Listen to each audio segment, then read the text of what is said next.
Good evening. It's like deja vu all over again. Uh, this is Seth Eisenberg on the conservative corner. There was a glitch, so I've done this once already. It just didn't go on, so now I'm doing it again. Thanks for joining us. It's Sunday. It's 7:03 now. So if you're supposed to be here, good deal. Thanks for coming. If you're lost, just hang out. It's better than watching golf or tennis. So at least you got that going for you now. So this weekend or this past Thursday was Thanksgiving. So I hope everybody had a good Thanksgiving. Got some time off of work. Got to hang out with family. Eat too much turkey. Watch too much football. And be in general just lazy. Which is what you're supposed to do until it's time to clean the dishes or stuff like that. Then it's like forced labor. But it's worth it. Got to stay home, hang out with your family. So I hope it was a good time. It's the holiday season, so now we got Christmas, the New Year's, all getting ready to hit us. So I hope you're all getting ready for that. And remember, Christmas isn't about going broke, so don't stress. That's when the biggest problem with Christmas is people stress, spend too much money, and then end up broke the next year. So don't worry about that. Just try to enjoy it and don't worry about it, which is easier said than done. I get it. I fully get it. But I hope you all had a good holiday week. Hope you had a good weekend. Hope you guys enjoyed it. It was pretty cold here. It snowed here this morning pretty good. Didn't stick, but it came down pretty good here in Maryland. Supposed to snow Tuesday, they said, like a big storm. I don't know if that's hitting you all too, but I read it somewhere from like a dusting to like 7 feet, which is usually how they do the weather. It's possibly could, maybe might do something weather-wise Tuesday through Sunday. Could be nothing to a glacier moving in. It's the only job in the world where you can be right 25% of the time and still keep your job. So I don't put much weight into it, but they're saying it. So maybe we'll have some weather of some type Tuesday-ish this week. Who knows? But it's cold enough. It was like 20-some degrees last night. It's freezing. But it's winter. It's supposed to be cold, so I don't know why people are complaining. It happens every time, every year. Nothing's new. It's been the same way for eons. So if it surprises you still, you probably have a problem. It's just my opinion. But let's get into it. Look at some breaking. At the very bottom, you'll see that the news is running from the week. And I didn't realize there's only one, Damon, the Hammer show and my show this week is a holiday. So some of this stuff might not be new and breaking. It's just maybe you haven't heard about it because we didn't talk about it, or you haven't been watching the news because you're too busy eating turkey. I don't know. So some of this might be old news, but it's still there. So the first thing I want to talk about is this study came out that Americans are no longer seeing the value in going to college, and college enrollment has dropped like 30%, which I think is incredibly funny. I've been saying this forever. Go to college with no debt, get out with like hundreds of thousands of dollars in debt, no guarantee to get a job. And most people who go to college, when they get out, don't find jobs in the field they studied in. It's something completely different. Only 33% of Americans agree that a four-year college is now worth the cost, which means over 70% don't. While 63% agree more with the concept that it is not worth the cost because people often graduate without specific job skills and with a large amount of debt to pay off, like I just said. That's why I think trade schools are the best. Doesn't cost that much to go. You get out, you might be 30, 40 grand in debt. They help you find a job. And the last time I checked, masons and carpenters and electricians can always find work. People who majored in theater or underwater basket weaving or lesbian dance theory with degrees probably have a hard time finding work. People who do like coding and things like that, apparently that's all being shipped overseas. They're not even doing that in this country anymore. So yeah, go spend your $90,000 a quarter, come out with a degree that won't get you a job that pays $20 an hour. I completely understand why Americans are seeing the joke in college. I'm not knocking you if you go, but you just need to know the facts. That most likely you're not going to get out making the money you need to make to get out of debt. You won't be making that type of money for years, as opposed to Charlie the electrician, who's going to get out making 40, 50 bucks an hour to start. And by the time you're making good money, he'll own his own company making more and he'll be out of debt. Trade schools are the ways to go. I mean, I wish high schools push trade school as much as they do colleges, but they don't, because it looks good if a high school can say, oh, 45% or 70% of the people that graduate from this high school go to college. It's not, I guess that's not as impressive as saying 60% of the people who graduate from our high school go to trade school and are already working in the workforce and are debt free. I guess it used to mean something to get a college degree, but if you watch the news now, you got colleges don't let Jewish kids go on campus, don't let Jewish kids go to their class. You got pro-Palestinian protesters taking over colleges. You've got riots on colleges. You've got morons taking over colleges' buildings because they're fascists or whatever. So you send your kid to college, he's not going to learn anything except that being white is evil and Jews are evil and Palestine is a victim. That's all they really learn nowadays is victimhood. And that'll cost you $100,000 a year. That's why only 33% or 73% of Americans don't see the value in college anymore. And that's great. I think that's awesome. Higher learning is no longer higher learning. It's not what it used to be, where you actually went to school and you learned something useful, go to college, you learned something more useful, got out and got a good job. You don't. You go to college and learn how to be a victim and blame everybody else for your problem and learn that being white is evil and that you owe an apology to everybody.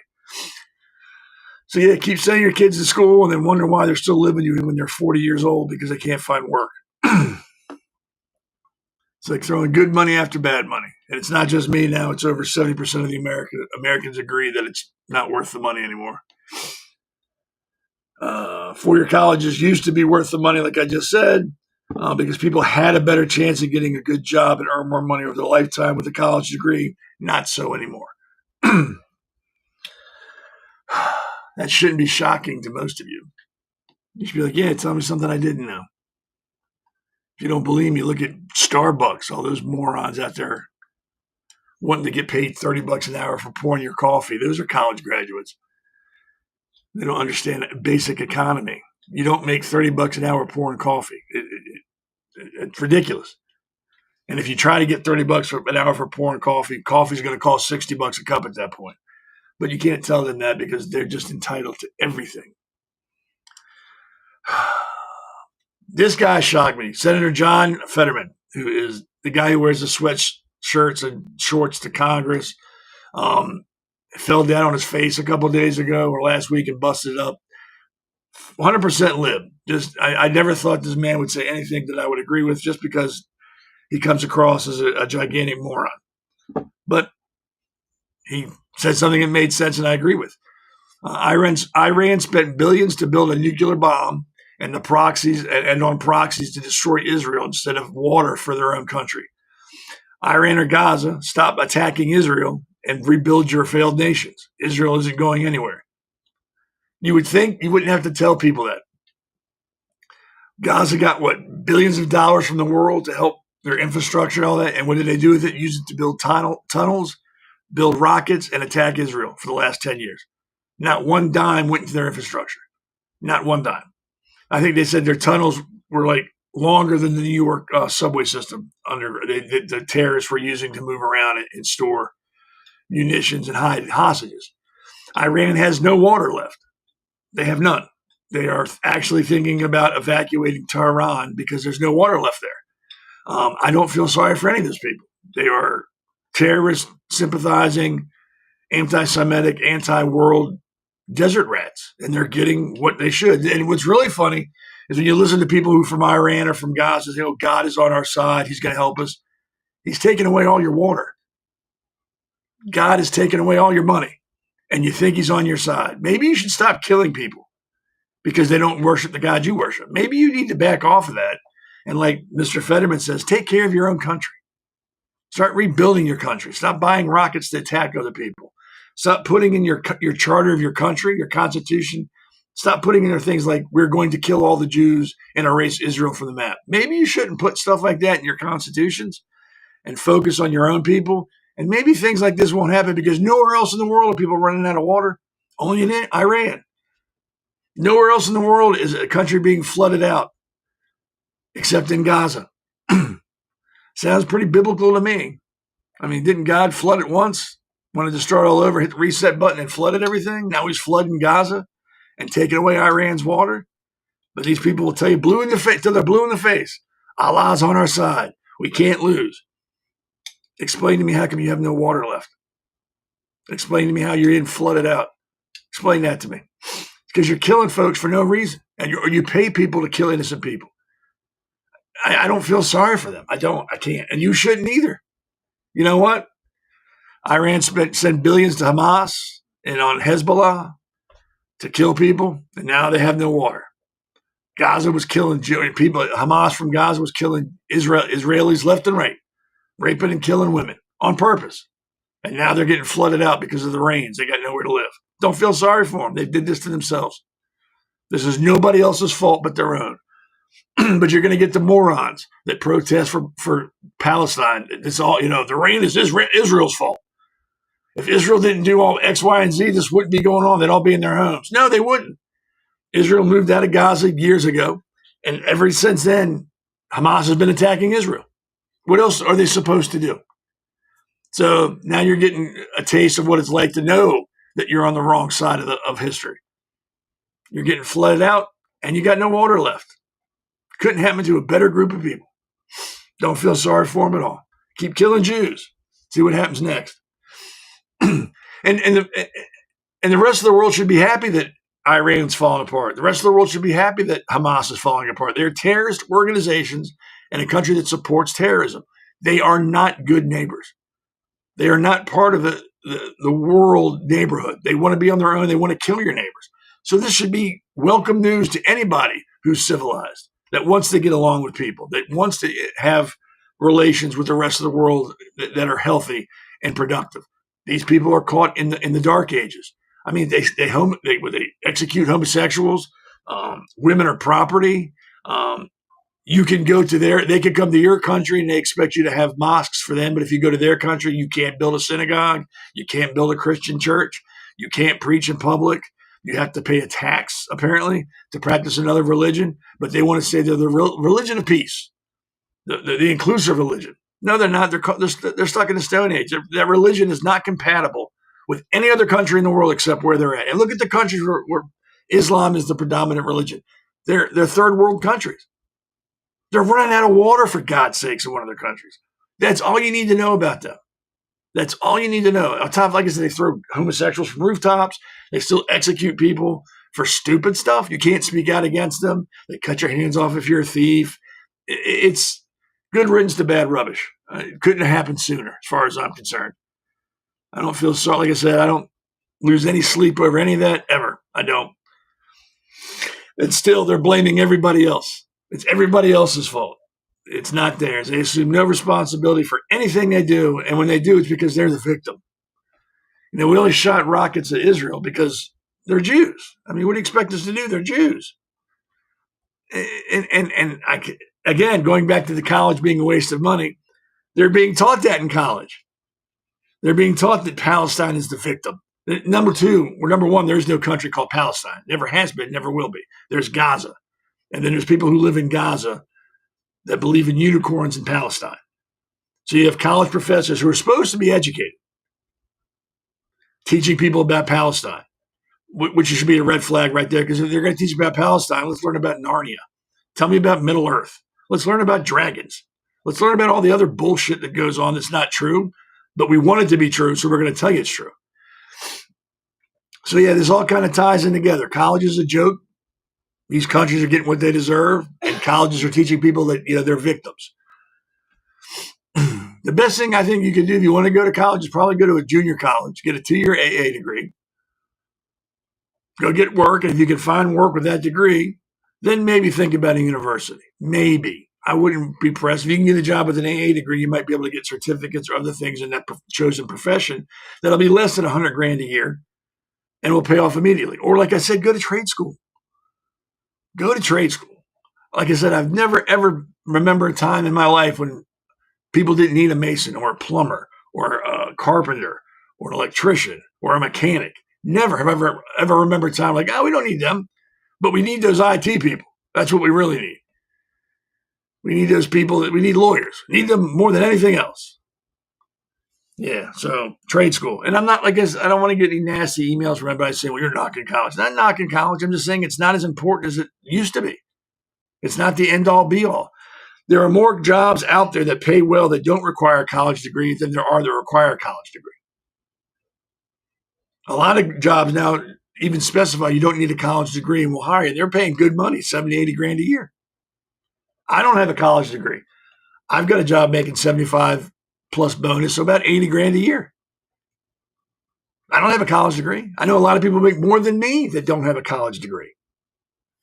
So don't get all twisted up. If I don't have a college degree, I'll be, flipping burgers and I'll never. It's not true. And then again, if everything happens, flipping burgers is going to pay $30 an hour anyway. So, which is ridiculous. But that's something else that we'll talk about another time. That's aggravating. I don't know if you heard about this. This is pretty horrible. Over Saturday on the 29th, there was a mass shooting in Stockton, California at a child's birthday party. 4 people were killed. 10 others were injured. I think the ages range from like 20 to 4 years old. They're saying it was a targeted attack. They haven't released any more information than that. The police are treating it very seriously, as they do most murders. I mean, it's not like every once in a while they go, oh, it's just a murder. It's not a big deal. Meh. But they're taking this very seriously because of the ages of the victims. Keep in mind, California has some of the strictest gun control laws in the nation, and they're still shooting people out there like it's how they get paid. And of course, all the liberals are screaming now, gun control, gun control, gun control. Okay, explain to me how much more gun control in California they could have done that would have prevented this. I mean, it's almost illegal to even look at a gun in California. So laws don't work. They don't work. They work after the fact. You can charge somebody with breaking a law, but more often than not, bad guys don't listen to the law. They don't care. They do what they want to do. That's why they're called bad guys. The only people that are affected by these kind of laws are the law-abiding citizens. That's simple. Criminals don't care, and they'll always find a way to get a gun. So yeah, that's a birthday party. What kind of low-life, degenerate subhuman do you have to be to shoot up a kid's birthday party? I mean, that's just horrible. How mad? I mean, I don't think it's mad. I think it's a mental illness. Because I've been mad in my life, and never once has it crossed my mind to shoot up a birthday party to get to somebody that made me mad or did me wrong. I would not be surprised, since it's in Stockton, California, if it wasn't gang related in some way, shape, or form. That would not surprise me. Again, doesn't make it acceptable. It just kind of would explain the mentality of the people we're dealing with that would think it's okay to shoot up a birthday party to get somebody back that disrespected them or whatever. So there's more information on that comes out. We'll get it out to you. But yeah, on the 29th, 10 people were shot, 4 people were killed at a child's birthday party. Why would you want to live in California? If it's not wildfires, it's mudslides. If it's not mudslides, it's car accidents. If it's not car accidents, it's traffic. If it's not traffic, it's gang violence. If it's not gang violence, it's shootings. Why would anybody want to live in California? I mean, the taxes are out of control. It's overrun with illegal immigrants. It's ridiculous. I think they have the highest taxes in the country, and you don't get anything for it. They use all their taxes to make sure that the illegal aliens have places to stay and can go to hospitals. It doesn't do anything for us or for the citizens. I don't know why you'd want to live there. This is just reason 10,622 to get the hell out of California and move anywhere else.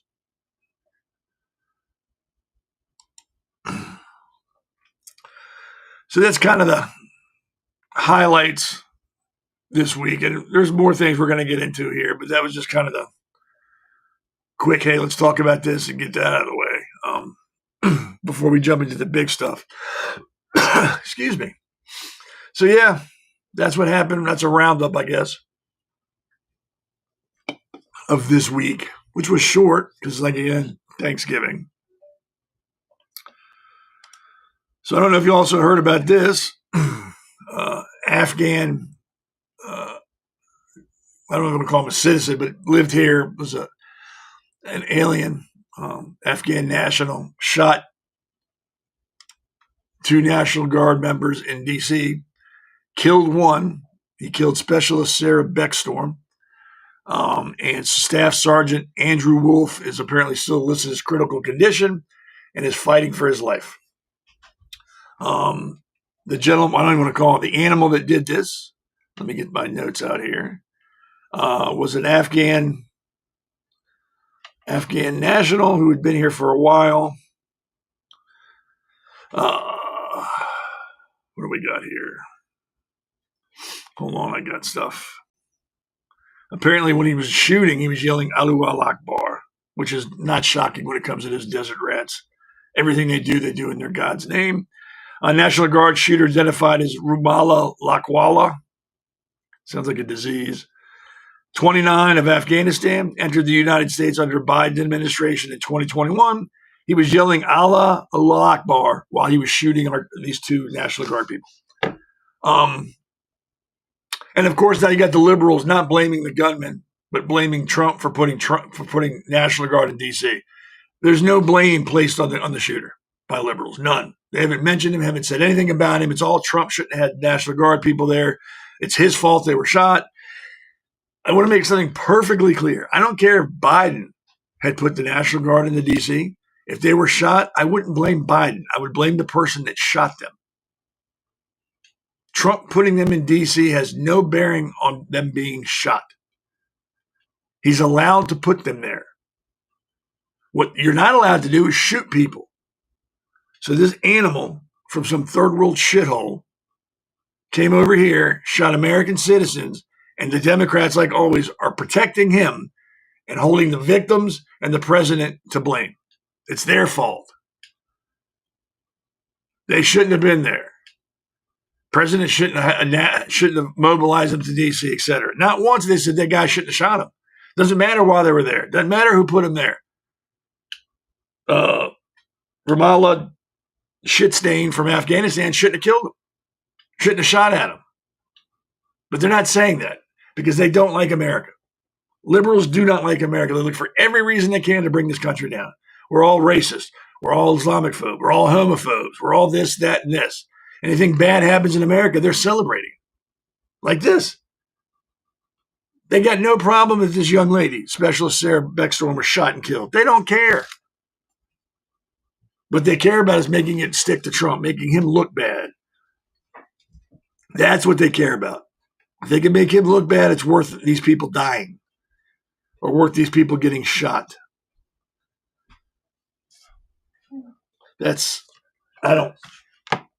How do they look? I just wonder how they look at themselves in the mirror and go, I'm doing a good thing. I'm a good person and I'm doing the right thing for my country. I wonder how they do that or if they even care. I mean, some of the stuff they say it leads me to believe that they're soulless, uncaring individuals that just want to bring the country down any way they can and don't care who they hurt doing it. So that's Sergeant Andrew Wolf and that Specialist Sarah Beckstorm who was killed. And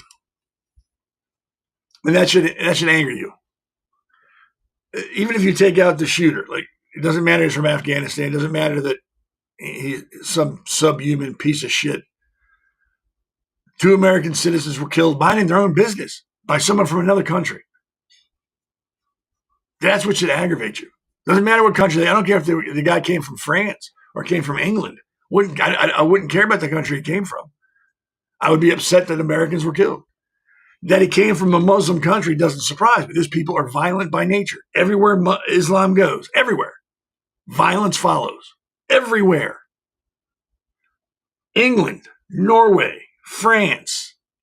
They've moved into those countries and look at them now. There's riots daily. The country's falling apart.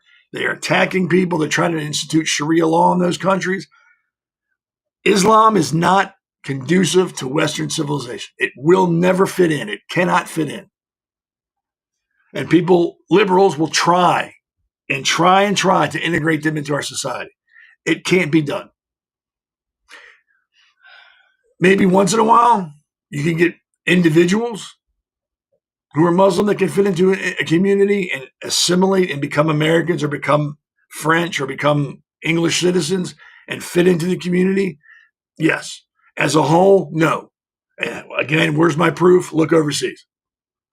Look at the countries that don't allow Muslims to their country. Look at Poland, has denied access to their country, anybody from a Muslim country. Their country's fine. Nothing going on there. Japan refuses to allow Muslims into the country. Look at their country. It's fine. Countries that don't let them in do well. Look at America. You got what? Michigan. You got Texas. You've got New York. You got California now. Other states, they're rioting. They got, I can't remember what country, what state it was, but now they got call to prayer 5 times a day, starting at 4 o'clock in the morning. And they won't stop it because it's their religious right. But they'll get upset if you tell them they're wrong. Then they'll want to kill you. You all don't understand. Islam is not about assimilation. It's about domination. They're not trying to be involved in our country or other countries. It's obvious. They don't want to assimilate. They don't want to be part of. They want to control. And every time you hear an imam speak, what's he saying? Islam will be in every house. We will run the world. America will fall to Allah. Every time they speak publicly, that's what they're saying. Every time. And then you got people that say, well, there's peaceful Muslims. Name fucking one. Name one Muslim that stood in front of a news camera and said, this is wrong. Islam is not about this. We're not about executing homosexuals. We're not about killing Jews.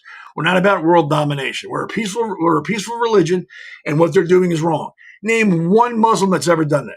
Name one. You can't, because they don't.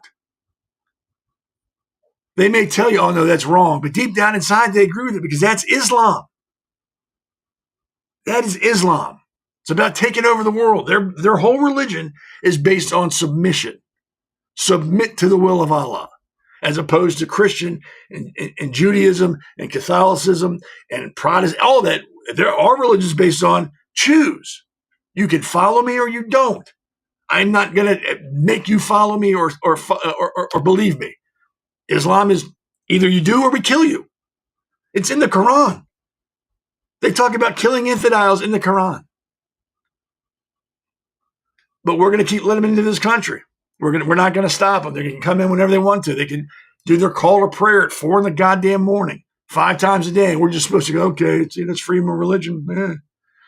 If we're not careful, we're going to turn into England.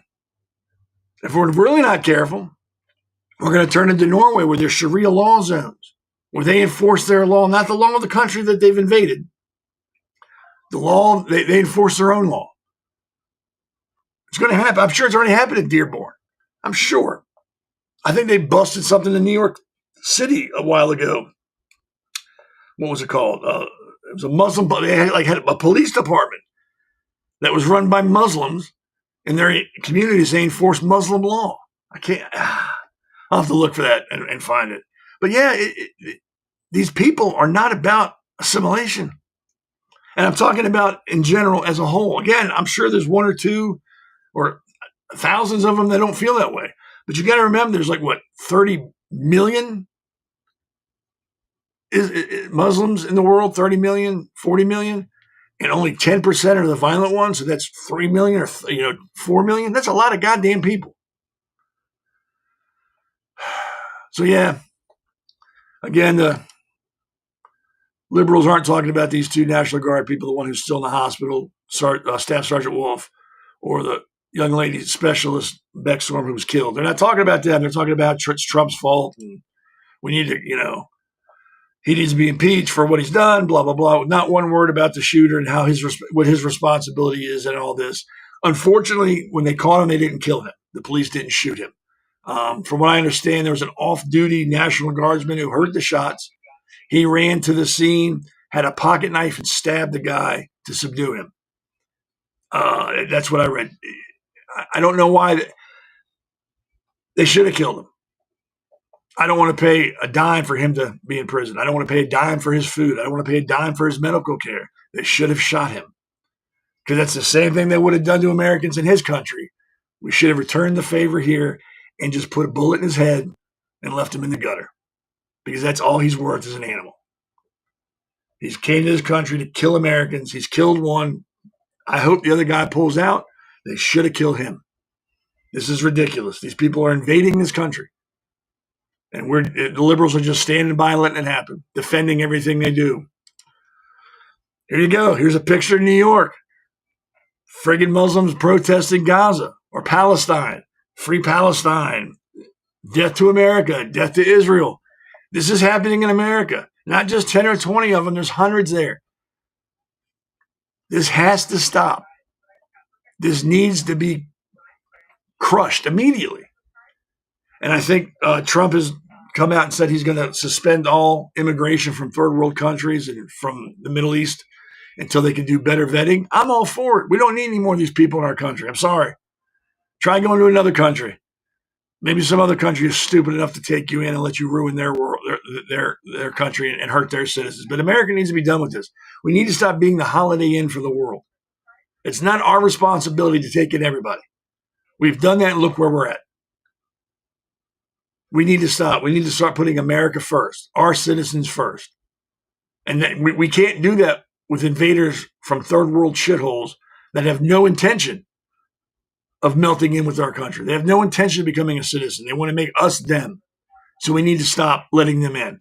And again, every week, you've got these insane bastards in some state, some city screaming and yelling about some perceived injustice that needs to be stopped.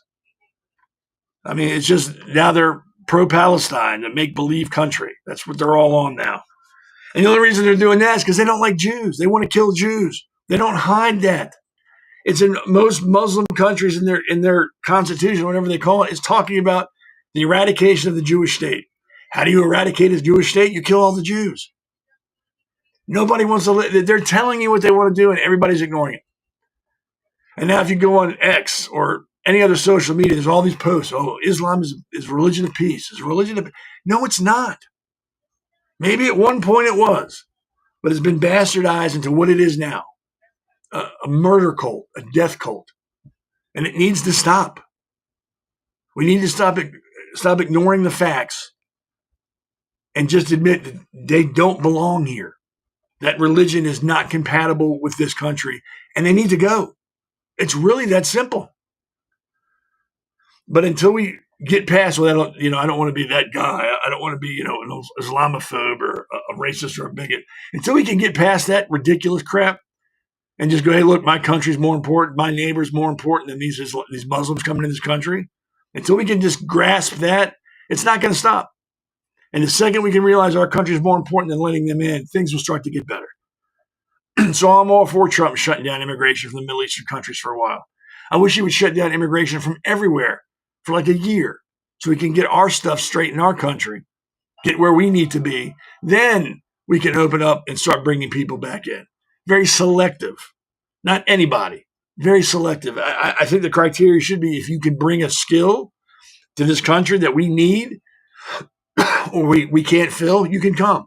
But if you don't bring anything to the table, you don't get to come here. Sorry.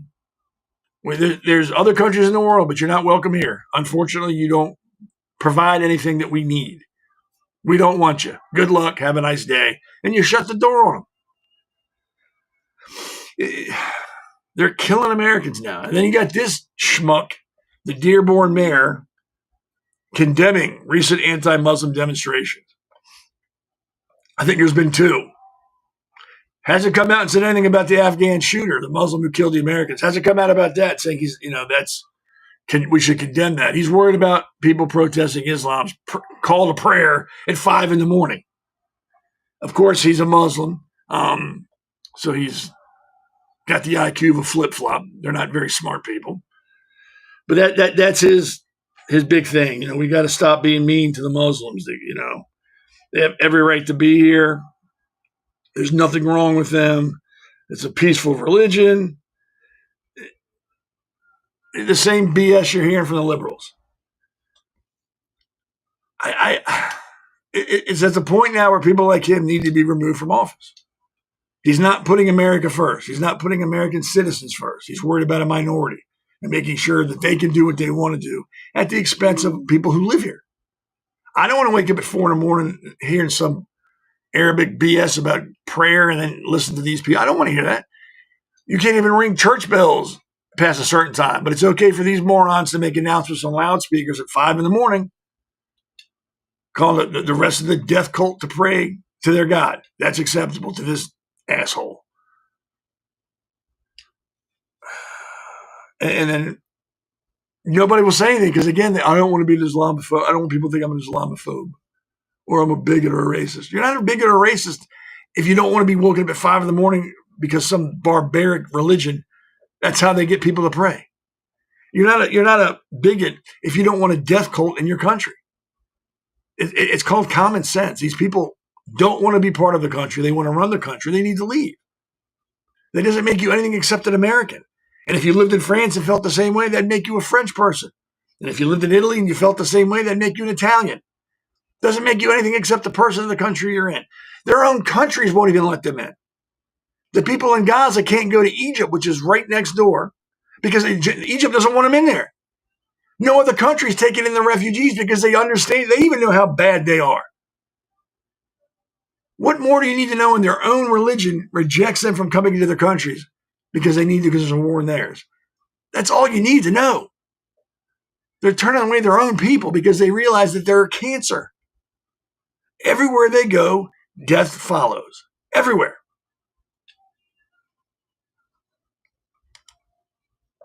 Here it is again in New York. Muslims scream in Times Square, "We will not stop until Islam enters every home."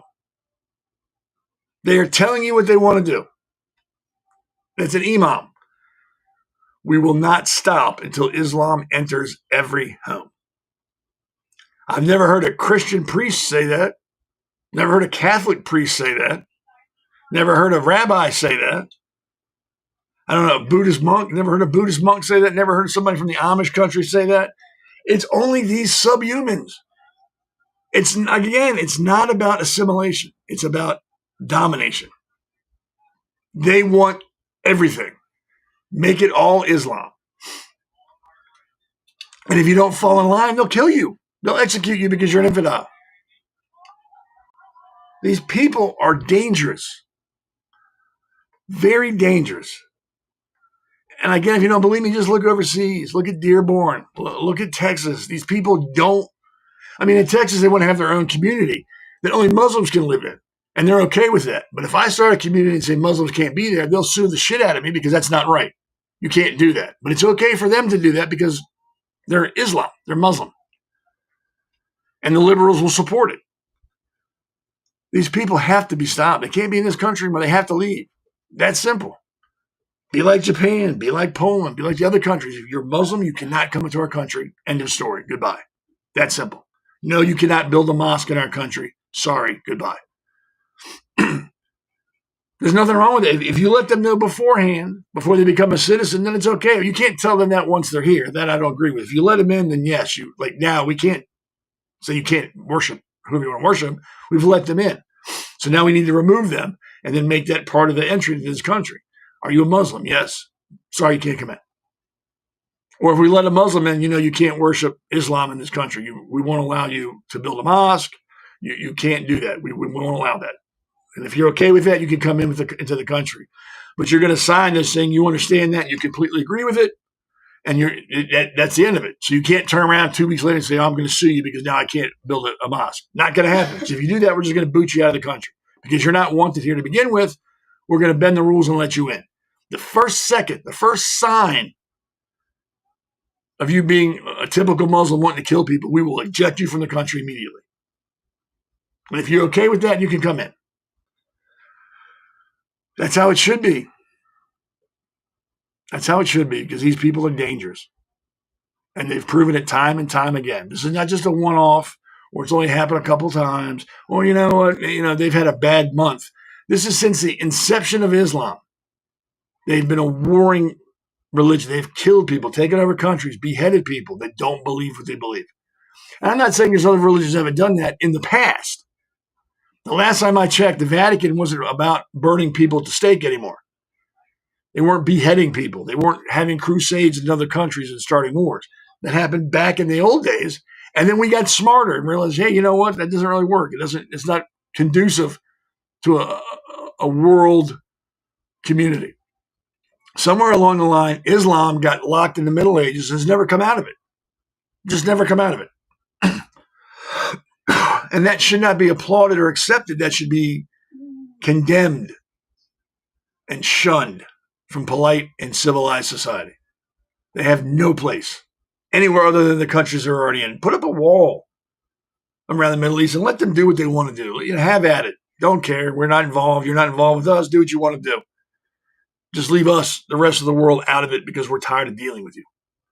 Tired of hearing how victimized you are and how hard your life is and how everybody's against you. And that, we're just going to start killing people that don't believe it. We're tired of it. Tired of it. It's like a child is having a tantrum. You send him to his room. You don't sit there and let him scream and yell at you and you go, it's okay, it's okay. No, you go to your goddamn room and calm down. Send the Muslims back to their country. Calm down. Why don't you join us in the new millennium? And then we could talk about you about you coming out of your room and joining the rest of us. But until then, stay in your room because we don't want to deal with your murder cult anymore. We're done. Tired of it. You're violent, uneducated, and you're frightening law-abiding people. You can't go to a country and assimilate. You go to a country and you try to take it over or you destroy it. We're tired. Done. Don't want you anymore. You're not welcome. Persona non grata. That's how it should be treated. America's Pulse Network. The mainstream media is bought and paid for. The truth is twisted to fit their agenda. But America is waking up because podcasts are the future for trusted media. Welcome to the America's Pulse Network. It is a network built by patriots that upholds the Constitution. The America's Pulse Network stands for God, truth, and the America First movement. There is no corporate propaganda, no government spin, just real news, real talk, and real voices fighting for faith, freedom, and the future of this great nation with common sense. Here are some of America's Pulse Network podcasts. Alexandra Levine Live, hosted by Alexandra Levine. Jersey Shore Podcast, hosted by Damon Galdo. The Conservative Corner, hosted by Seth Eisenberg. APN's The Pulse, hosted by Alexandra, Damon, and Seth. So tune into America's Pulse Network on the following social media platforms: X/Twitter, Rumble, Truth Social, Facebook, and YouTube. Join the revolution. Because the pulse of America beats for God and country. America's Pulse Network is for faith, family, freedom, and truth.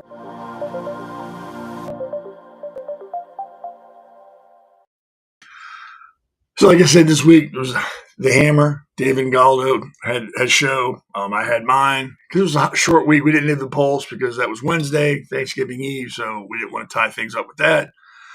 This week, it's a normal schedule. I think for the next couple of weeks, it's a normal schedule. And then Christmas week, again, we won't have the Pulse. So it'll probably just be me and Damon doing our show. And then New Year's Eve week, same thing. No Wednesday show.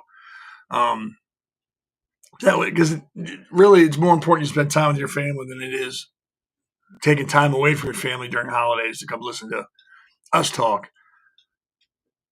Yeah, I know. It's hard to believe that we're not that important, but we're really not. Your family's more important. And then we have Alexandra Levine, who's our White House correspondent, and she has her own show. Again, with the short week, it was only 2 shows. She's still here, just didn't do a show this week. Or last week. This week she does. But yeah, so check us out. It's scrolling there on the bottom. Jersey Shore Podcast is David Galdo. Then we have the Pulse, which is me, Damon, Alexander, Elena Barbera, and usually another guest host come on and we talk about everything. There's not just one thing. We all discuss it. And then Alexandra's show is called Alexandra Levine Live. Again, good show. Both of them are good shows. Just again, holiday week, only had 2 shows. So they're still there. They're still doing shows. It's just holiday week. We wanted to do that instead. And I'm sure you all can understand that. Just one more thing about the segment we just did about Christianity and other religions in Muslim countries. In most Muslim countries, Christianity is legal, but with significant restrictions on public expression and practice. Christians can worship in designated private areas, but they cannot display religious symbols openly or proselytize to Muslims. While the Constitution guarantees freedom of religion in those countries. For non-Muslims, converting from Islam is forbidden and punishable by death. Citizens cannot attend Christian services. So yeah, you can practice your religion there, but you can't do it openly, can't wear a cross, can't talk to other people about it. You can't change from Islam to Christianity or they'll execute you. And citizens of that country cannot attend your church services. But yeah, you're more than welcome to practice it here. Pretty much you could sit in your basement with the lights off, talking to yourself in the dark. Sounds reasonable? That sounds like freedom of religion to me. But they come to this country and they expect, hey, we can do whatever we want. It's legal. You can't stop us.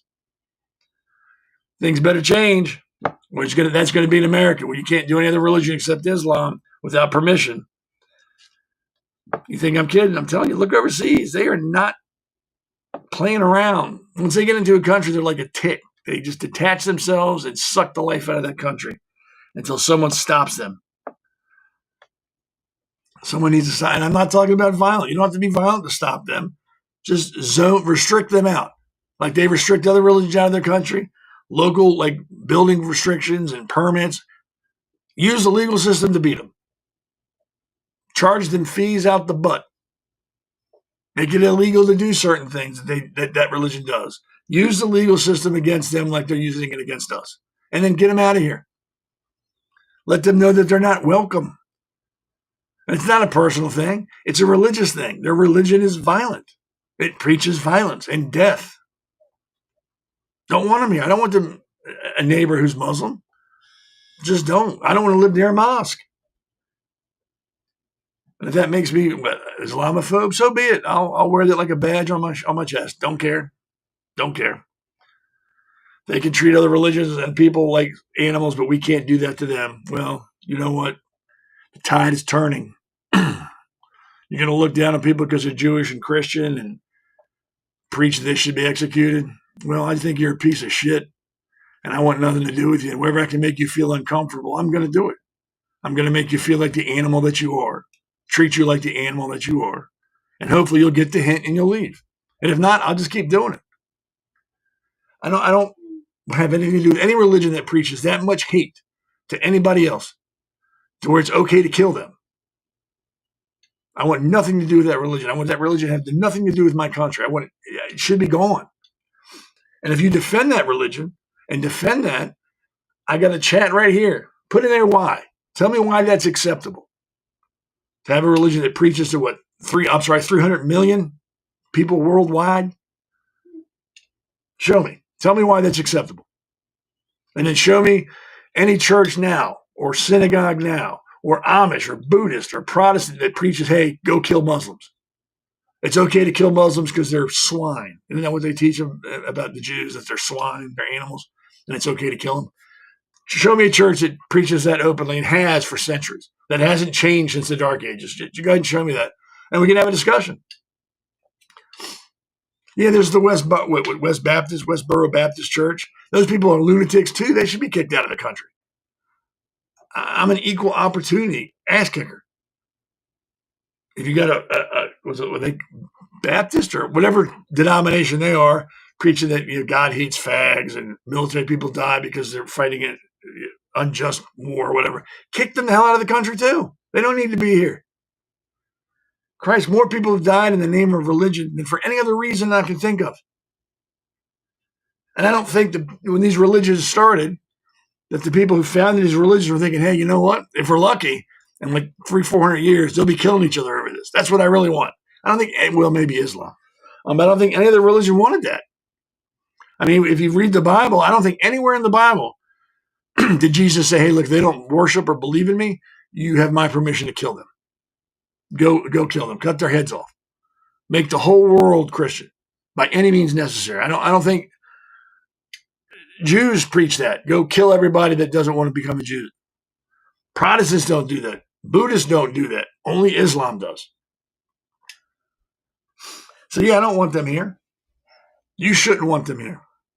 And it's not a personal thing. Like I said, it's a religious thing. Their religion is not compatible with Western civilization. Never has been, never will be. Stay in your own country. Go to your own corner and stay there. We don't want to deal with you anymore. We're tired of it. You're violent. You're uneducated. You're unpredictable. And we're just tired of it. We've had enough. Speaking of having enough, Venezuela's president is waving a sword now when he speaks to his people in Venezuela. It says, I will fight Trump and the imperialist aggression. Once again, not assuming any responsibility for the drugs coming out of his country, pouring into the rest of the world. Not saying anything about it. That's wrong. We should do something. We'll help. How can we help stem the tide of drugs? Not saying any of that. It's all everybody else's fault. He sounds like a Muslim. It's everybody else's fault. We're the victim. Everybody's picking on us for no reason, and we're going to fight the big bullies because we're the good guys. His country is exporting drugs that killed millions of people around the world. He's been accused and has an arrest warrant on him from the U.S. Department of Justice for drug trafficking and other crimes. He is not the victim. No matter what he says or how he cries or what he does or what sword he's waving around in the air and what, barking like a big dog, he is not the victim. Now, he may be bought and paid for and has no choice at this point because he's sold his soul to the cartels. That's possible. But that doesn't excuse him or his country. What we're doing should have been done years ago. I know, was it Nancy Reagan? Just say no, and then the war on drugs. Talk is great, but it's cheap. And talking never stopped anything from happening. Action stops things from happening. Actually getting out and doing something makes things happen. It's like if you go to a hospital, your arm's broken. They don't sit around and talk about your broken arm and then wait for it to fix itself. They actually do something to fix it. Same thing with this. We just can't keep talking about we need to stem the tide of drugs. Drugs are killing people, and we need to do something to stop it. What can we do? I know we can do. We can pass more laws on top of the thousands of laws we already have, and that'll do it. It hasn't worked up to now. Nothing has changed. And yes, I understand supply and demand. As long as there's a demand, there will always be supply. I fully understand that. And I'm not saying we don't own some blame on that too in this country. I think we're the biggest users of illegal drugs in the world. I get it.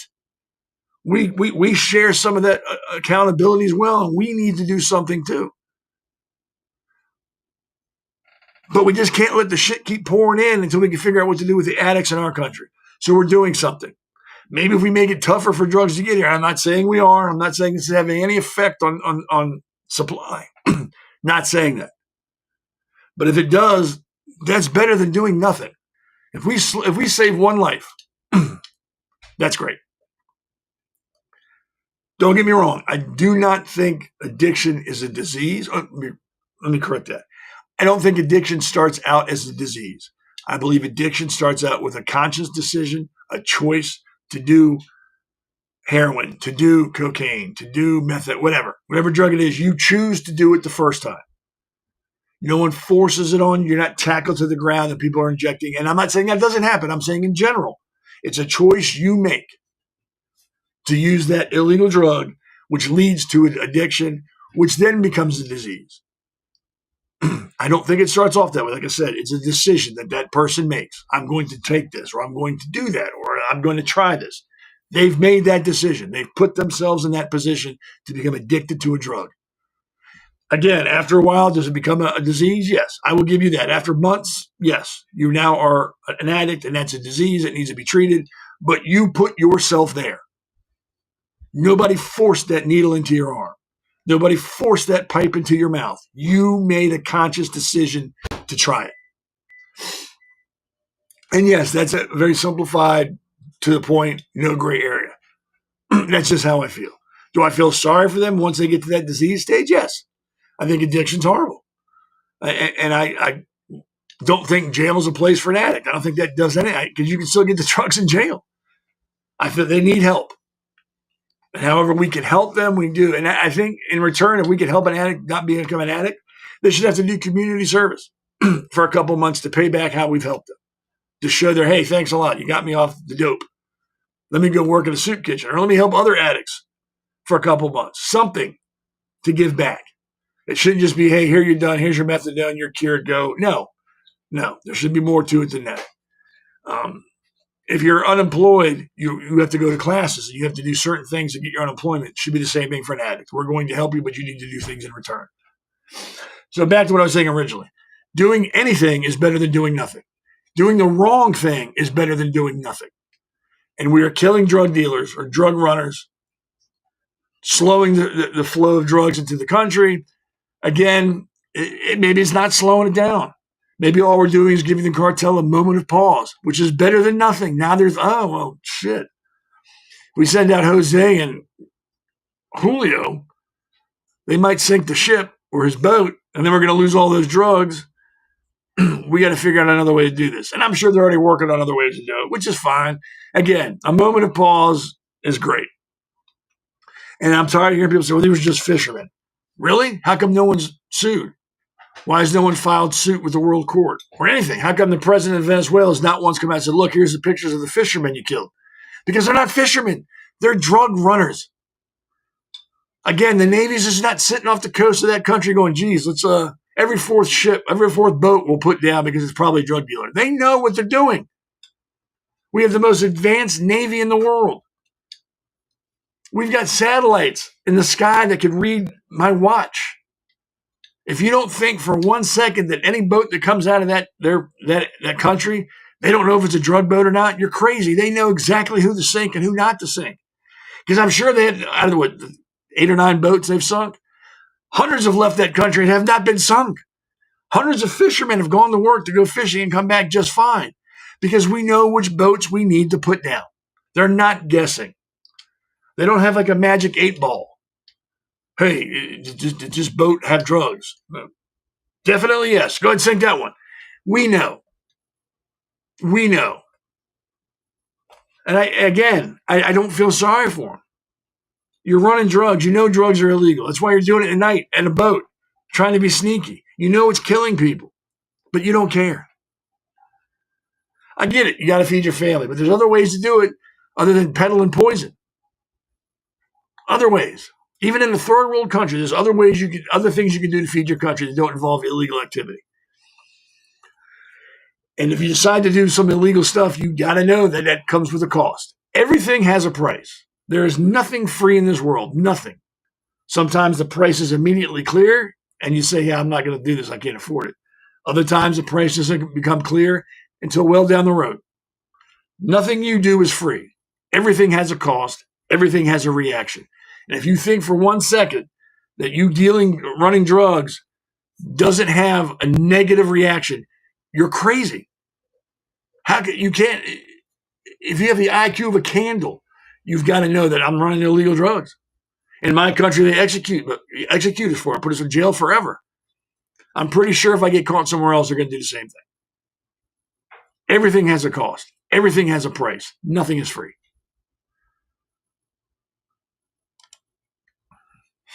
And giving us a moment of pause now is China and Russia have told Venezuela that they're with them, that they stand by them, and they hope that they can ward off America. Where is that? I think it's Xi, whatever his name is, Xi Jinping, vowed that Beijing would continue to resolutely support Venezuela in safeguarding its sovereignty, national security, national dignity, and social stability. This message was released as the U.S. deployed military assets, including warships and thousands of personnel, around Venezuela's coastline as part of the purported counter-narcotics operations, a move Maduro and his allies perceived as an attempt to destabilize his country. Echoing Xi's stance, Putin affirmed in his own letter his commitment to a strategic partnership with Venezuela and expressed confidence that Maduro's administration would overcome all trials with dignity and defend its legitimate interests in those turbulent times. Russia has reportedly responded to Maduro's request for increased military support, including potential delivery of radars, aircraft maintenance, and defensive systems, reflecting Moscow's ongoing interest in the protection and opposition to U.S. pressure. So we have that now. Do I think that Xi Jinping, or whatever his name is, and Putin and Trump are going to start World War III over Venezuela? No, I don't. I think right now what we have is a bunch of saber rattling. We're going to do this. Well, we're going to do this because you're doing that. Well, we're going to do this. I think all three of those people realize Venezuela is nothing. means nothing to anybody. I think they're just taking this opportunity to have a pissing contest right now. And eventually they're going to get bored and they're all going to leave and Venezuela will go back to enmity and no one will remember what happened. It's still worth watching, keeping an eye on, but I would not panic.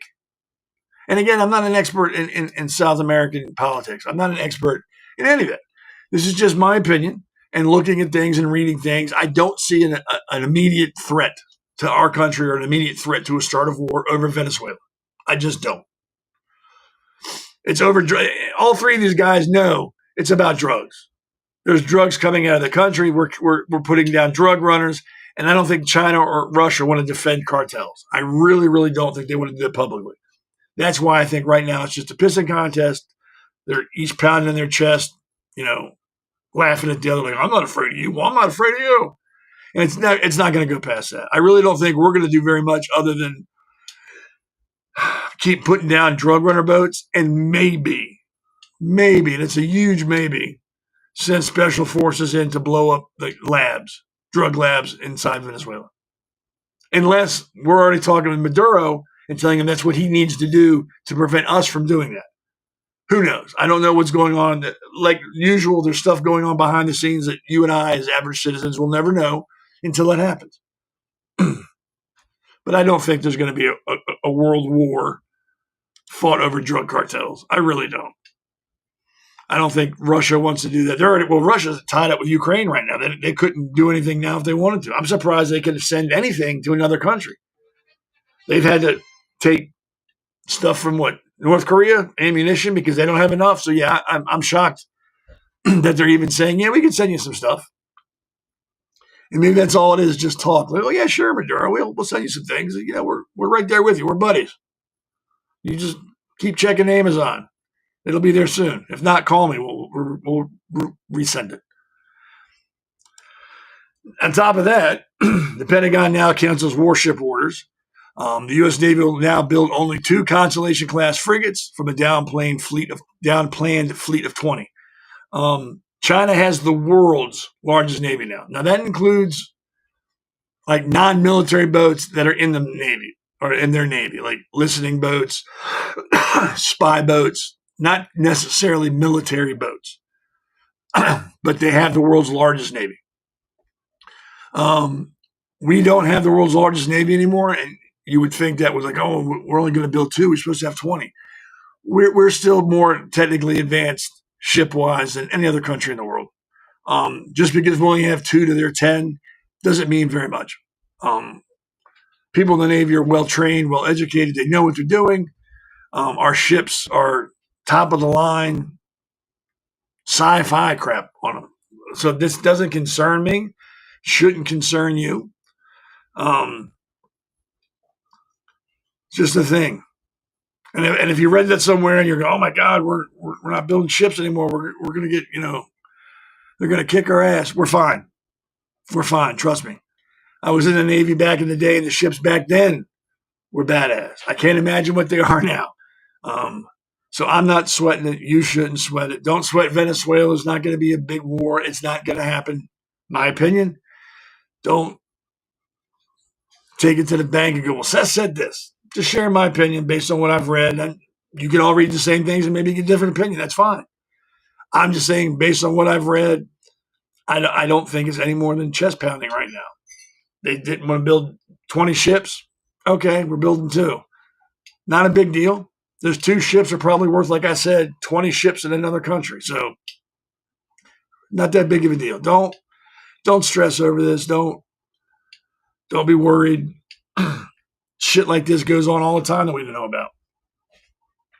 But yeah, don't worry. It seems tense. It seems like, oh my gosh, we're on the verge of something big. This is going to get crazy.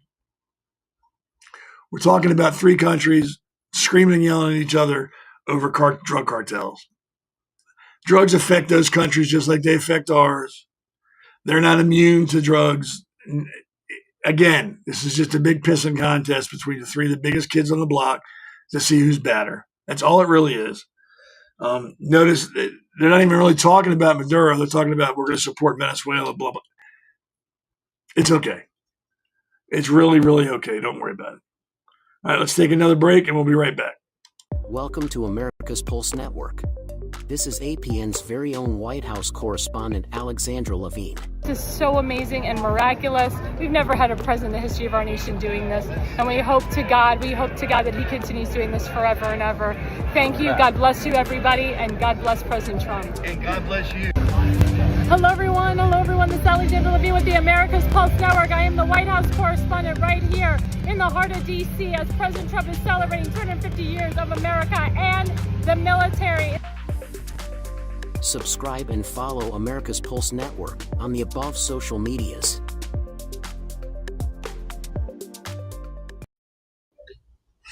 So yeah, we have all those shows. Check us out. Check us out on X, on True Social, on Facebook, on Parler. We're everywhere. We are everywhere, which is good. Nothing wrong with being everywhere. And if you're interested, we have at least one more podcast coming on, a new podcast, and there's 3 in the works. So if you're interested in that, just get in contact with us at americaspulsenetwork.com. On the upper right-hand corner, there's the 3 lines for the menu. Click on that, submit your application, and we'll be in contact. So if you want to do your own podcast, do that. Or if you just want to support APN or one of the shows, again, go to the same website, click on sponsorship like it says on the bottom. In the upper right-hand corner, fill out the form and click submit. And someone will be in contact with you. And that someone will be Damon Sherrod. He's the man that would contact you and get into you with that. So there you go. If you're interested, great. If not, great. Just keep watching, hanging out. It's cool. We don't mind. So the third segment here is just pretty much random stuff that caught my eye that I wanted to talk about, cover with you all. And the first thing is, since there was Thanksgiving, everybody knows not everybody gets to go for Thanksgiving. You got police officers that got to work that day and that evening. Firefighters are on call, doctors, nurses in the military who are deployed overseas or are on duty here and don't get to go home. So you got to remember them. And that's every holiday, not just Thanksgiving. Christmas, New Year's Day, Easter, 4th of July. These people have to be at work. They don't get to shut down for the day. So next holiday, just remember these people. Give a little nod of appreciation. If you see one of them, tell them thank you for what you do. We appreciate it. They don't hear that enough, especially police officers. With all the jackasses running around nowadays, attacking police officers and federal police officers for enforcing the law, they'd probably really like to hear, hey, thank you very much. What you got to do is a hard job, and I appreciate it. I appreciate what you do for me and my family. Thank you. Sure, they would appreciate to hear that. So don't feel weird saying it to them, because they probably need to hear it at this point. I mean, I don't know if you watch the news, but every time the ICE goes to enforce federal law on illegal aliens, they get attacked now. It's like it's okay to attack police officers. It's not okay. That's why it's a crime. That's why you can be charged with resisting arrest or obstruction of a police officer in his official duties. And maybe we need to bring nightsticks back. Nightsticks matter. Start giving people wood shampoo. You start shoving cops because they're doing their job, legal job, enforcing legal laws. And you decide it's okay for you to assault them. Maybe if you got a nightstick across the head or across your shins, you might think twice about it next time. You're not a hero. You're not on the right side of history. These people are enforcing laws that have been laws for years. These are not new laws. What's new is we're enforcing them. That's what's new. Your feelings don't matter. I don't care how that makes you feel. Well, my neighbor's been deported. I don't care. Really, I don't care. He's probably deported or she's deported because she didn't fill out the paperwork to become a citizen. And I guarantee you she's been here for 20 or 30 years and had ample opportunity to fill out that paperwork to start the process. Once you start the process, you're good. They've made that very clear. Very clear. If you're in the process or start the process, you're fine. If you have not and will not, self-deport or we will deport you. So you've been warned. You've been given ample opportunity to become legal, and you've chosen not to. So I don't feel sorry for you. Don't. Like you got these little stupid posts on X and Facebook of some kid crying with a stuffed animal in her arm. I'm here illegally. Do you think I should be deported? Fuck yes. Yes, you and your family. Get the hell out. I don't care. There's no country in the world. None. that allows you to stay in their country illegally? None. Why should we? Why is it always on America to do things differently than the rest of the world has? Why is it on America not to enforce laws? Why is it on us to turn our back and go, well, you know what? It's not so bad. You can stay here. We've got veterans living on the street, and we're giving money to illegal immigrants. That's not right. That is not right. You want to help people, help the veterans. Help our homeless. Give them as much money as you're giving these illegal immigrants. Let's help our people first. Once we got no more homeless Americans or homeless vets, then we can talk about letting people in. Then it's not such a big deal because we've taken care of our own people. But that's never going to happen. So don't let them in. Kick them out. This is what that lady I talked about a couple of weeks ago has a Chinese restaurant. It's been there for 20 years. Found out she's an illegal alien and they're going to deport her.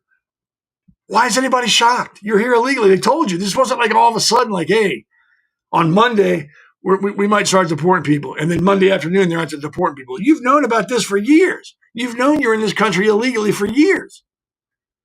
So why is it a shock now that they're actually, hey, you know what? We're tired of it. You're getting out. We're coming to get you. Or leave. It's not right. No person is illegal. Yeah, they are. If you come in this country illegally, you're illegal. And you can't be here. According to the law. Not my feelings, not my opinion. It's the law. Like every other country has a law about that. No one's complaining about when Austria throws people out of their country who've been there past their visa or they're illegally. Nobody complains about France doing it. Nobody complains when Italy does it. It's okay. It's only when America does it is it a problem. It's the law. What's next? We're not going to enforce speeding laws because it hurts people's feelings? It's okay to drink and drive. We're not going to do that because it might separate a family if we arrest a drunk driver. We don't want to do that. We don't want to separate families. Go ahead and break the law, but just don't do it again. We're not going to separate your family. Liberals are mentally ill.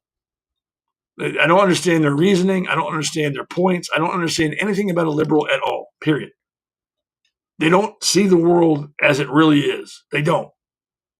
They see it how they wish it would be, and that's their reality. There are no laws that should be enforced. They're mean.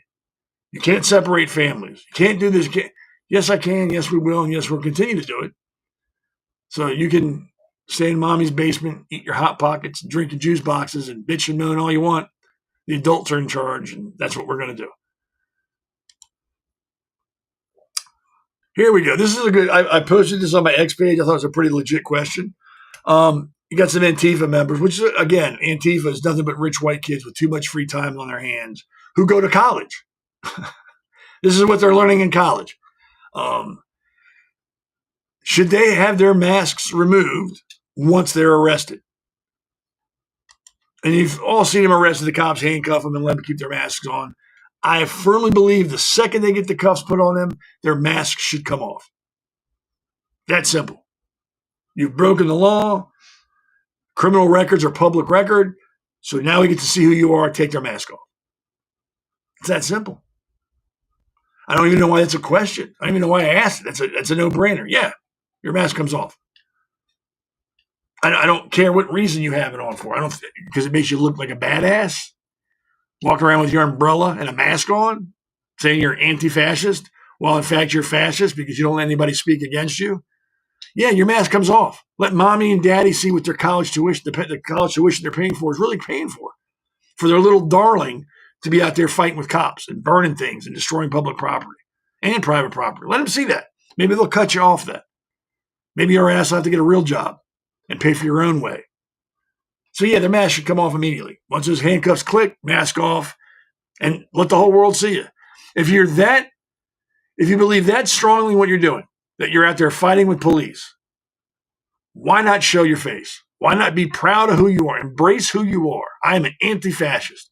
I am helping the little guy. Here I am. The second you hide your face, that tells me that you're a coward. You really don't believe in what you're doing. And you're just doing it to cause problems. You're not really about the cause. You're about burning things and fighting with people and doing all sorts of stupid shit. Because if you really felt that strongly about it and your movement is that big, why would you hide your face? Why wouldn't you want people to see you? To inspire other people to do what you're doing. because they really don't believe in what they're doing. It's just a bunch of rich, spoiled white kids with too much free time on their hands out there showing their asses because they know mommy and daddy will bail them out. Another thing we should start doing, if you're under 18 and you're still a minor and you're doing shit like this, your parents should have to do the time with you. So if you get arrested and you're 17 because you're out there doing stuff with Antifa, guess what? Mom and dad get locked up too because you're a minor and they're responsible for you. And we're not talking about shoplifting. We're not talking about buying cigarettes or drinking underage. We're talking about felonies. And if your parents can't control you, their ass needs to be in jail too. Maybe that'll stop all the Antifa bullshit. If mommy and daddy get yanked out of their country clubs and have to go stand in front of a judge and explain how they can't be a real parent and that why they shouldn't go to jail right with their son or daughter. That would stop it. I think there's actually a school in West Virginia that does that with suspensions, as long as it's a nonviolent suspension. If mom or dad sit in Saturday school with their child, that doesn't go on their record. I think that's a brilliant idea. Too many parents want to be friends. They don't want to be parents anymore. So if they don't want to do it by choice, you got to force it on them. Any fool with a dick can make a kid. Talking about fools with dicks, got this moron. Senator Mark Kelly, who looks like Dr. Evil, was one of the Democrats that told the military members, you must disobey illegal orders. It is your responsibility to do that, blah, blah, blah, blah. When I was in the Navy, we went through boot camp. In boot camp, we had a class on the UCMJ, which is a Uniform Code of Military Justice, and they tell you that you are legally obligated to not follow through an illegal order. We know that. Anybody in the military knows that. You take a class on that. It's beat into your head. You're told that. It says on the USC, you know it. So what these people doing are trying to incite something, trying to start something. No illegal orders have been given. We have not told the military to go out and start opening fire on unarmed civilians. They're not out there burning things. They're not out there stealing. They're not out there raping like other countries, like the Middle Eastern countries do with their people. We're not raping people. We're not kidnapping people. We're not killing children. We're not bombing communities. They have not been issued an illegal order in recent memory. So him coming out and telling people you have to disregard illegal orders is trying to start something. And Pete Hegseth, the SecDef, has said he's looking into currently pulling Mark Kelly out of retirement, reinstating him in the Navy, and then court-martialing him for sedition, which is legal in the UCMJ. They can recall him, give him back his rank, and then the court-martial him. That'll never happen because he's a politician, and politicians are allowed to do and say what they want to do with impunity on either side of the aisle. Not just Democrats. Republicans can say and do much anything they want to, and there's nothing that happens to them. But they can do that. Now, you can say there's some people say the Pentagon is misreading military law. Others say Arizona Democrat cannot be prosecuted as a member of Congress, blah, blah, blah. A group of former military prosecutors insist he did nothing wrong. They're saying he did nothing wrong, but they're not coming right out saying they can't do that because they know they can. He can be recalled. He can be charged. And he should be. All the Democrats that said that to the U.S. military should be charged with a crime. That's sedition. That's against the law. Just like you're saying to people on January 6th that went into the White House were insurrection, which is against the law. What they're doing is just as against the law. But again, they're politicians. No accountability. Laws are for thee, not for me.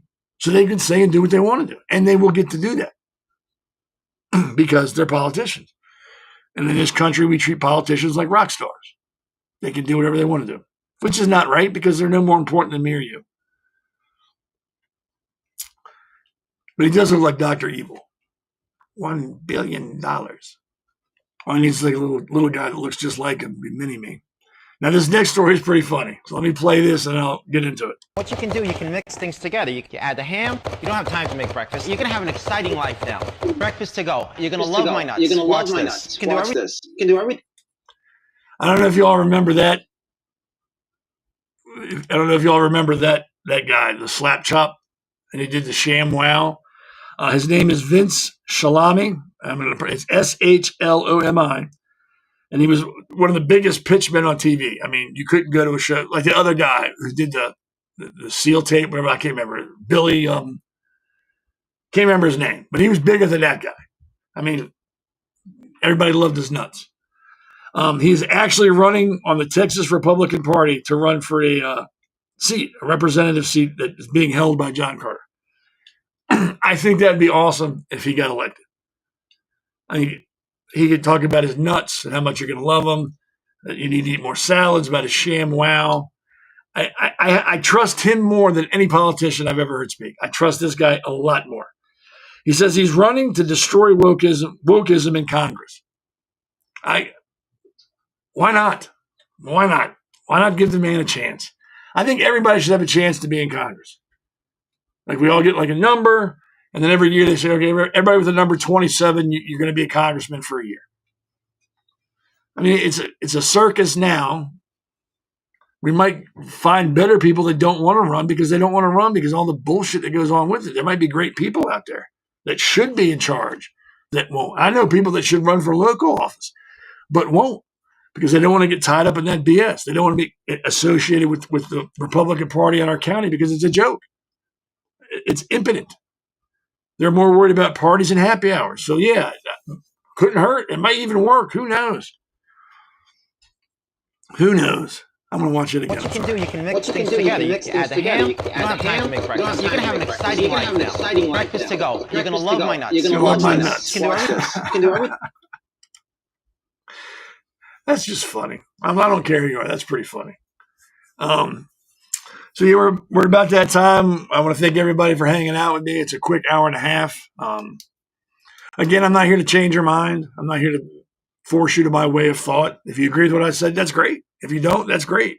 I'm just here to make you think, like all the other people on the podcast here that we do. We're not here to change your opinion or change your mind. We're just here to make you think, to give you another view, another school of thought. And there's nothing wrong with that.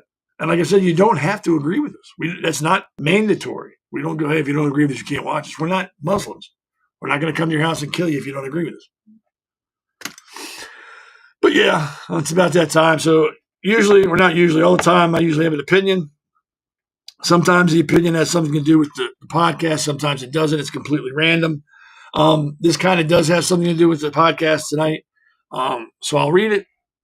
And if you agree with it, great. Again, if you don't, great. It's just my opinion. It's not really fact-based. It's just my opinion.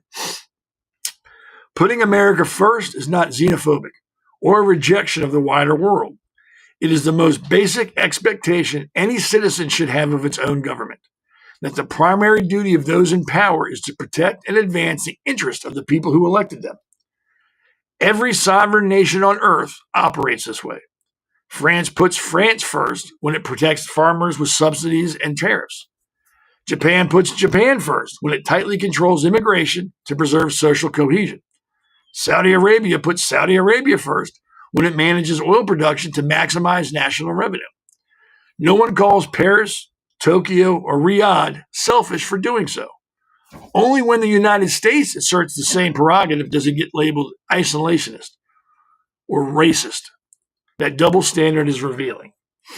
A government that refuses to prioritize its own citizens quickly loses legitimacy. If leaders spend finite resources, money, diplomatic capital, military lives on distant projects while roads crumble, veterans wait months for medical care, and manufacturing towns hollow out, they are failing at the most elementary task of governance. Charity begins at home, not because foreigners are unworthy, but because the social contract is local. You pay taxes to your government, not to the United Nations. You pledge allegiance to our flag, not a planetary abstraction. This does not mean turning inward forever. A strong, prosperous America has been the single greatest force for global stability and progress in the last century. It defeated fascism, contained Soviet communism, rebuilt Europe and Japan, kept sea lanes open, and lifted more people out of poverty through trade and innovation than any empire in history. But strength requires constant tending. A nation that neglects its own foundations eventually lacks the power to help anyone else. Just look at all the declining empires that have overextended themselves while their core rotted. In the end, America First is not a slogan of exclusion. It is a reminder of duty to the Constitution, to the citizens who kept the Republic running, to the children who will inherit it. Once that foundation is secure, America has proven repeatedly that it can do more good for the world than any nation in history. There is no moral deficit in taking care of your own house first. In fact, there is a profound morality in refusing to do so. Just my opinion. Don't have to agree with it. Tell me to kick rocks, pound sand, whatever it is you want to tell me. But that's that. So I want to thank everybody for hanging out with me tonight. I will be back Wednesday at 8 on the Pulse. And then I'll be back next Sunday, same bat time, same bat channel, talking about different stuff. Hope you can make it there. Hope you can make it Wednesday. Again, like, follow, and share this podcast. Like, follow, and share all the other podcasts. Like, follow, and share the American Pulse Network on X, on Rumble, on Truth Social, on Parler. Share it with your friends. Share it with people you don't like. Just share us. And that's that. So again, thanks for hanging out. I'll see you all Wednesday. And remember, if you live your life based on a principle rather than a party, you're going to lead a very good life and leave something behind your family will be proud of. Everybody have a good evening and have a good week.